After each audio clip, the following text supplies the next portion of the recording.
Bonjour et bienvenue sur Charging Station pour un nouveau premier trajet, mais tout premier kilomètre, quelques dizaines de kilomètres aujourd'hui, au volant des voitures que j'essaie ensuite pendant une semaine pour vous proposer à la fin de la semaine le grand essai électrisant avec mes impressions, mon ressenti après une semaine au volant et puis évidemment tous les détails techniques. Alors celle qui se trouve derrière moi vient de chez Nissan. On a essayé il y a quelques temps déjà la cousine technique de la Renault 5 e-Tech, à savoir la Nissan Micra.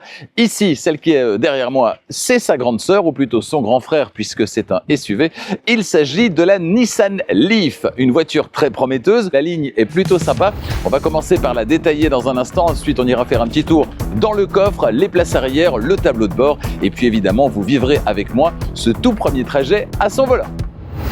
Premier trajet avec Coyote, à vos côtés sur la route pour votre premier trajet et tous les autres. La ligne de cette voiture, en oubliant un petit peu la couleur, eh bien dites-moi ce que vous en pensez dans les commentaires, mais moi je la trouve particulièrement réussie et spécifiquement cette ligne qui court ici depuis la base du pare-brise, vous le voyez, qui descend le long des phares et qui va souligner cette sorte de sourire finalement qu'on va retrouver ici sur la face avant, une face avant avec ses phares en forme de boomerang ici de chaque côté. Voilà, je trouve ça plutôt réussi. Dites-moi ce que vous en pensez dans les commentaires. Au niveau du profil, on va retrouver un profil de SUV coupé, vous le voyez, avec intégration de la poignée de porte à l'arrière ici dans le montant latéral, voilà, qui est très très réussi. Et à l'arrière, je ne sais pas ce que vous en pensez, mais moi je trouve que cette voiture, elle fait penser au look de certaines japonaises des années 80. Je trouve qu'il y a un côté néo-rétro qui est vraiment très sympa. Je la trouve assez réussie. Dites-moi là aussi, vous, ce que vous en pensez. Un arrière très vertical, on va le voir si je me mets ici de profil. Et puisqu'on est à l'arrière, eh bien, on va tout de suite se diriger vers le coffre. L'ouverture, c'est par ici. Une ouverture électrique. Concernant tous les détails en termes de volume de coffre, etc., ce sera dans le grand essai à la fin de la semaine, évidemment. On remarque qu'ici à gauche, on peut ranger le câble de recharge avec une petite sangle, c'est bien vu. À droite, mais également à gauche, on a un petit crochet, ça aussi, c'est sympa. Et concernant le plancher, il est en deux parties, vous le voyez, deux parties qu'on peut soulever pour augmenter, évidemment, la hauteur disponible. Le tout est plutôt bien fini, je trouve ça assez convaincant. Et puis on a une banquette arrière qui est fractionnable 60-40 ainsi que une tablette cache-bagages en dur. Le siège avant est réglé pour mon 1m90, mon 1m90. Je vais donc m'installer derrière moi. Voyons ce que ça donne. Est-ce qu'il y a de la place ? Bon, malheureusement là, premier petit bémol, vous le voyez, je n'arrive pas à caser les pieds sous le siège avant réglé pour mon 1m90, mon 1m90, donc impossible de m'installer correctement ici à l'arrière. Au niveau des genoux, c'était pas si mal, je dois les mettre de part et d'autre du siège avant, mais disons que ça aurait été possible. Et puis, autre problème, ça se passe en haut. Oui, puisque vous voyez, si je me mets droit, eh bien, j'ai la tête dans le pavillon, ligne de SUV coupé oblige, c'est parfois un petit peu plus compliqué au niveau de la place à l'arrière, au niveau de la tête, en raison du profil de la voiture. Et ici, vous le voyez, c'est le cas. Je touche clairement au niveau du pavillon, au niveau de la tête, bof bof. Sinon, à l'arrière, on profite d'une belle luminosité avec ce toit électrochromatique qui va s'ouvrir par segments, se dématifier par segments et amener plus ou moins de lumière, comme on retrouve chez Renault. Entre les deux places avant, les ouïes de ventilation, ainsi que juste en dessous, deux prises USB-C. Et au niveau du sol, au niveau du plancher, on a un plancher parfaitement plat. Ce qui va nous intéresser maintenant, c'est ce qui se passe à l'avant. On y va tout de suite. On est ici dans un intérieur clair. Alors clair, ici au-dessus avec du beige, du tissu en partie supérieure, sur les portières également. On a du bleu ici. C'est pas la couleur que j'aurais choisie. Je préfère un intérieur un petit peu plus passe-partout peut-être. C'est en tout cas disponible évidemment. Concernant la disposition des écrans, je trouve que le visuel est très très beau. C'est très sympa à regarder. Avec là les infos de Google, avec des petites tuiles, vous voyez, c'est très fluide, ça donne vraiment très très bien. Il y a vraiment un chouette look au niveau des écrans de cette Nissan Leaf. Et puis l'écran instrument derrière le volant est très grand et on peut commander pas mal de choses depuis cet écran. Donc on n'est pas vraiment sur un tout à l'écran, puisqu'il y a pas mal de choses qu'on va commander, et je vous le montrerai dans le grand essai, via les petites roulettes qu'on retrouve ici, les petits boutons qu'on retrouve sur la partie de droite du volant, et notamment, vous voyez, cette petite roulette, en fait, elle est inclinée. Donc, plutôt que d'avoir un mouvement vertical qui est pas très naturel quand on a la main comme ça, eh bien, on va pouvoir avoir un mouvement oblique. Voilà. C'est assez rigolo, c'est la première fois que je vois ça et je trouve qu'à l'usage, ça risque d'être finalement assez convaincant. Ça aussi, je vous en parlerai dans le grand essai. Donc ici, des menus et notamment ce menu ici, personnalisation des aides à la conduite. Et ça, je vais vous en reparler dès qu'on va démarrer, parce que c'est une sorte de My Safety perso de Renault. Ça va permettre de couper pas mal de choses en une fois et de se faire son petit menu à soi, ces aides à la conduite personnalisées. Et ça, c'est vraiment très chouette. On en reparlera dans un instant sur la route. Pour le reste, on a quand même du piano black un petit peu ici. Ça, c'est dommage, hein, c'est un endroit où on va mettre les doigts, d'autant plus qu'il n'y en a pas ailleurs dans la voiture, hein, du piano black. Donc franchement, on aurait pu s'en passer sur la portière également, mais c'est pas bien grave. Et puis ici, entre les sièges, le petit emplacement pour le téléphone qui assure la recharge par induction, vous le voyez, un emplacement donc. Et puis les porte-gobelets ici, un petit vide-poche là devant, dans lequel je vais pouvoir glisser, par exemple, tenez, mon portefeuille, c'est pas mal. Je vais installer tout de suite les petites caméras, et puis c'est parti.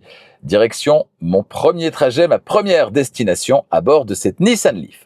Voilà, c'est parti, 47 km, 36 minutes pour ce premier trajet que vous allez vivre avec moi à bord de cette Nissan Leaf. J'ai réglé mon siège dans sa position idéale, hein, je l'avais déjà fait avant de m'installer à l'arrière, je vous le disais.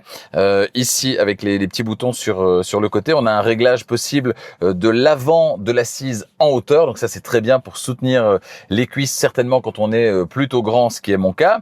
La position de conduite donc est très très bonne, rien à dire jusque là, on a un affichage tête haute qui a l'air plutôt petit, un petit peu rikiki au travers du pare-brise.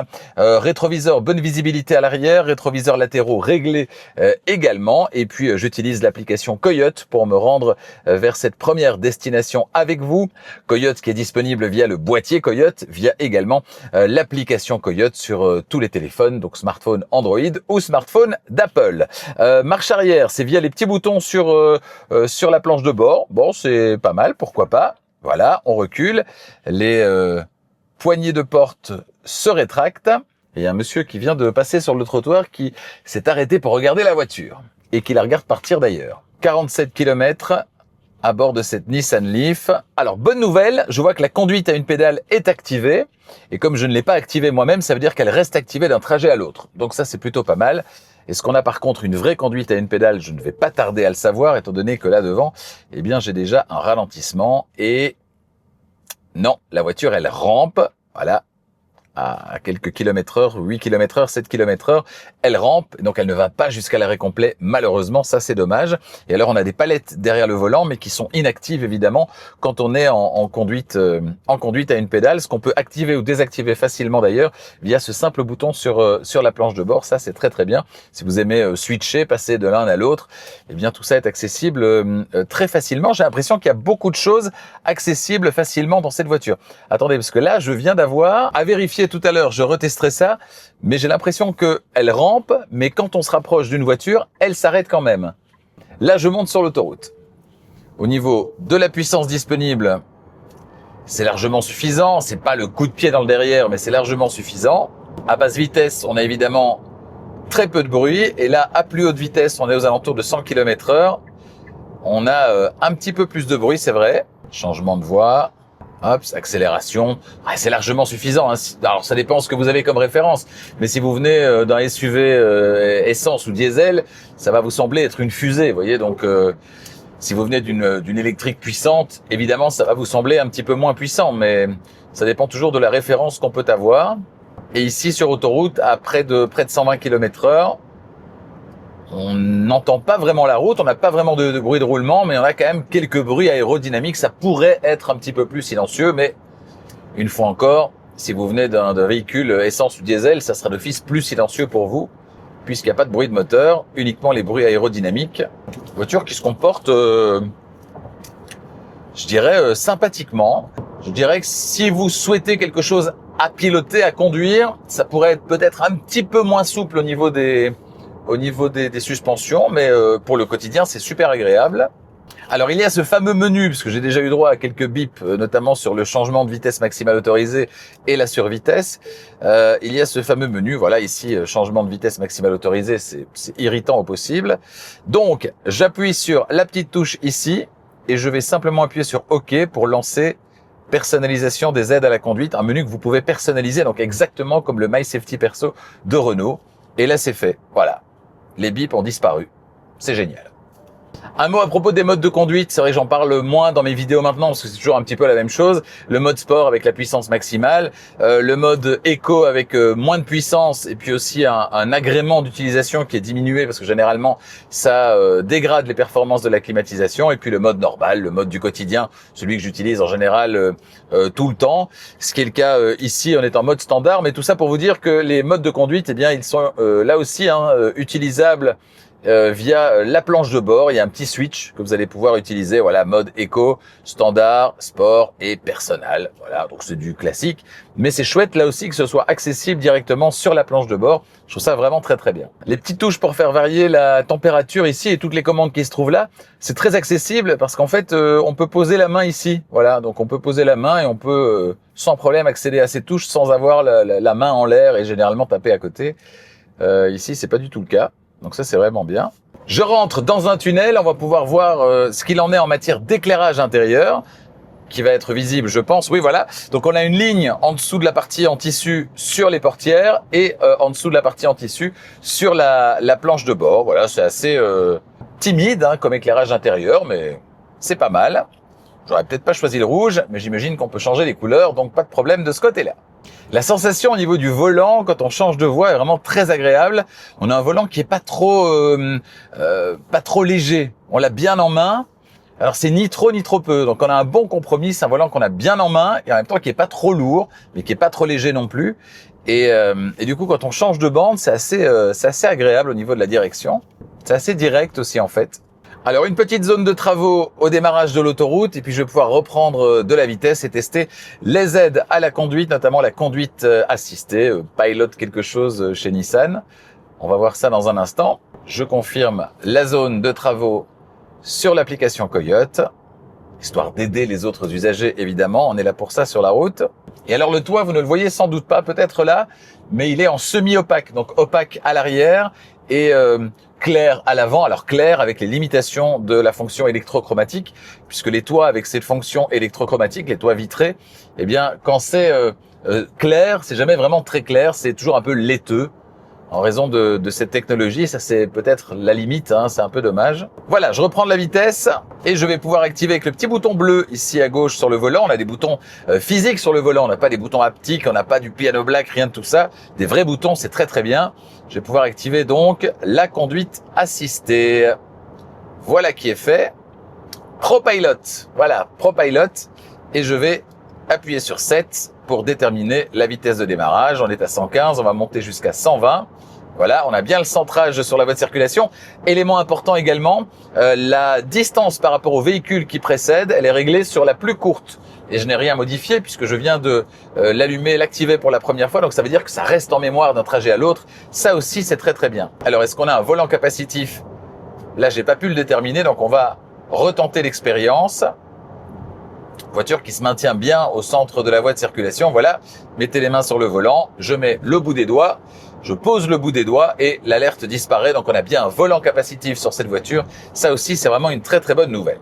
Et alors je remarque là sur les premières centaines de mètres avec le ProPilot activé, qu'en fait on a une petite marge. Ça veut dire que la voiture en fait va pas à tout prix rester au centre de la voie de circulation et adopter un comportement qui ne serait pas très humain, qui serait très artificiel.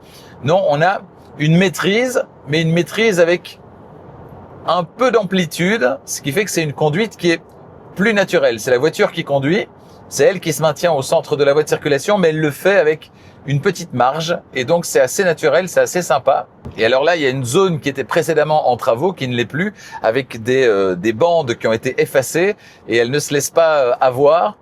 Elles restent bien sur les bandes qui sont actives et elles ne se laissent pas avoir par les bandes qui traversent, les anciennes bandes qui traversent ou qui traversaient pendant les travaux. Donc ça, c'est très très bien. D'autres hésitent dans ces situations-là et parfois d'ailleurs vous envoient sur la berme centrale ou sur la bande de droite. Ici, c'est pas le cas. Alors la voiture devant se rabat. Je vais pouvoir réaccélérer. Enfin, la voiture va réaccélérer. Elle le fait avec une certaine vigueur d'ailleurs pour revenir à 120 km/h où définitivement j'ai quand même pas mal de bruit aérodynamique. Il faut le signaler. Au niveau des portières, des rétroviseurs ici. Voilà, ici aussi, hein. Voilà d'anciennes bandes qui switchent d'une bande à l'autre, qui sont masqués avec du noir dessus. Et la voiture n'hésite pas, elle reste sur les bandes officielles. C'est très très bien. Et concernant l'écran instrument, il y a pas mal de choses qui peuvent être pilotées avec cet écran instrument, donc c'est vraiment très très bien. Ça évite d'aller fouiller dans le système d'infodivertissement. On garde les mains sur le volant et on est dans les menus de cet écran instrument, donc on doit baisser légèrement le regard, mais beaucoup moins détourner le regard que quand on va dans le système d'infodivertissement. Et évidemment, on garde les mains sur le volant, donc c'est une grosse plus-value également. Pas mal de menus. Le menu Pro Pilot Assist, je peux rentrer dans le menu, je peux modifier certaines choses, des options, etc. Les réglages du véhicule également. J'ai la boussole, donc j'ai également la navigation bien sûr, l'ordinateur de bord, j'ai également la pression des pneus, etc., etc. La radio également, et là aussi je peux rentrer dans les menus. C'est vraiment très très bien. C'est un menu qui est hyper complet. On va pouvoir faire plein de choses. Voilà, si je vais dans les réglages, réglage de l'ESP, aide au conducteur, affichage tête haute, les réglages éco, la pression des pneus, réglage du véhicule, l'horloge, réglage EV, etc., etc. Donc on peut vraiment faire pas mal de choses avec cet écran. C'est très très chouette. En termes d'ergonomie, je pense que cette voiture, elle est super bien pensée. C'est un très bon point. Et en termes de positionnement, en tout cas avec ma position de conduite, c'est bien vu également. Parce que parfois, chez Kia par exemple, chez Mercedes aussi, quand les deux écrans sont trop rapprochés ou quand il y a un écran au milieu ici, comme c'est le cas chez Kia pour la climatisation, eh bien, on ne voit pas ces informations, il faut détourner le regard. Ici, les deux écrans sont en enfilade, mais on a très peu d'informations ici. Et donc finalement, quand on a la main ici à droite à 10h10, ça ne masque rien ou quasiment rien. C'est bien vu là aussi, en termes de nouveau d'ergonomie, d'utilisation. C'est pas mal. Alors, je pense que j'ai compris par rapport à l'arrêt complet ou à pas d'arrêt complet sur la conduite à une pédale. Il n'y a pas d'arrêt complet, donc si je lève le pied, je suis en e-pédale, eh bien la voiture va se maintenir aux alentours de quelques km/h, 7 km/h à peu près, donc un peu plus rapidement que le pas. Par contre, dans anti-collision avant, toujours accessible depuis l'écran instrument, eh bien vous allez pouvoir cocher la case contrôle de distance. Et si vous cochez la case contrôle de distance, eh bien là, s'il y a une voiture devant dont vous vous rapprochez, quand vous roulez au pas, eh bien la voiture va s'arrêter quand même. Je pense que c'est ça. Elle le fait d'ailleurs de manière un peu brutale, je trouve. Elle pourrait le faire de manière un petit peu plus douce, mais je pense que c'est ça. Je vais d'ailleurs l'activer maintenant. Voilà, contrôle de distance avec le tracteur qui se trouve devant moi. Je lève le pied. Et voilà, exactement. Voilà, vous voyez, elle le fait de manière un peu brutale parce que je me suis rapproché un petit peu trop du tracteur. Je vais tenter maintenant, je l'ai désactivé, de me rapprocher une nouvelle fois du tracteur. Non, elle récupère l'énergie, mais normalement, comme s'il n'y avait personne devant. Donc voilà, c'est possible d'aller jusqu'à l'arrêt complet, mais c'est une sorte de système de secours, vous voyez, c'est une sorte d'anti-collision. Donc si vous voulez l'arrêt complet, c'est possible, mais vous l'aurez de manière un peu urgente, vous voyez, ça manque de progressivité. Sinon, donc la voiture ne va pas jusqu'à l'arrêt complet quand vous activez la conduite à une pédale. Ça, c'est peut-être un peu dommage. 3 km, 4 minutes avant d'atteindre ma première destination, l'occasion de faire un premier bilan sur l'utilisation de cette Nissan Leaf. À l'extérieur, je la trouve très réussie, elle a une ligne originale, mais bon, ça, c'est des critères subjectifs, donc chacun se fera son petit avis. N'hésitez pas à donner le vôtre dans les commentaires. Dites-moi ce que vous pensez de la couleur aussi de cette voiture d'essai. Une couleur qui fait tourner les têtes, ça je peux vous le dire. Concernant les points positifs encore, il y a pas mal de choses. L'ergonomie, je trouve que l'ergonomie dans cette voiture, elle a été vraiment bien poussé et on a des choses qui sont innovantes qu'on trouve pas forcément ailleurs, notamment la possibilité de piloter beaucoup de choses via l'écran derrière le volant, également tous ces boutons ici, l'accès direct à la conduite à une pédale, au mode de conduite, tout ça sur la console centrale ici, sur la planche de bord. C'est pas mal. Bon, on peut regretter certaines choses également, notamment l'emploi de piano black exactement là où on va mettre les doigts, c'est-à-dire sur les commandes situées sur la portière de chaque côté. Bon, ça c'est peut-être un peu dommage. Je ne suis pas fan de l'intérieur de cette voiture d'essai, mais il y en a au moins un autre qui est disponible plus sobre, donc c'est pas bien grave non plus. Et puis en termes de conduite, on est plutôt sur une conduite alors vive, parce qu'on est sur une voiture électrique, mais ça reste relativement souple au niveau des suspensions, donc on est plutôt sur une conduite tranquille que sur une conduite sportive, même si la sensation au niveau du volant, elle, est assez convaincante, puisqu'on a un volant qui est bien calibré. C'est amusant à conduire, mais ça reste quelque chose qui va privilégier le confort plutôt que la sportivité ou le dynamisme. Et jusque-là, je vois donc 2 bémols essentiellement. Le bruit à haute vitesse qui est quand même assez présent au niveau des bruits aérodynamiques. Et puis cette fameuse conduite à une pédale qui ne va pas jusqu'à l'arrêt complet. Des petits bémols finalement, parce que je sais que certains, la conduite à une pédale, ils n'en ont absolument rien à caler. Et puis pour le bruit, dès le moment où vous avez un petit peu de musique, etc., ça reste de toute façon plus silencieux qu'une voiture à moteur thermique. Donc c'est pas bien grave là non plus, mais c'est vraiment les 2 petits bémols à ce stade. Alors comment fonctionne le système d'infodivertissement plus en détail, notamment si on veut aller dans le système de navigation, comment ça se passe là aussi, quelle sera la consommation de cette voiture au terme de la semaine, autant de questions et il y en aura plein d'autres auxquelles je répondrai dans le grand essai de cette Nissan Leaf qui sortira dans quelques jours. Ne le manquez pas. Pour ne pas le manquer, abonnez-vous à Charging Station et n'oubliez pas d'activer la clochette des notifications pour être prévenu dès qu'une nouvelle vidéo électrisante est disponible. N'hésitez pas à partager également cette vidéo, mettez un petit pouce, ça ne coûte rien, ça fait plaisir et ça aide à faire grandir la chaîne. Allez, avant de se quitter, un petit point sur la consommation justement, sur ce premier trajet, la moyenne de consommation, je la découvre avec vous, attention, elle est de 16, voilà, 16 kWh au 100 pour ce premier trajet, ça me semble assez raisonnable, donc à voir sur une semaine, là aussi, là c'est quelques dizaines de kilomètres, ce sera quelques centaines au terme de la semaine et je vous en dirai plus donc dans le grand essai de cette voiture. Ne manquez pas ça, merci de votre fidélité et à bientôt.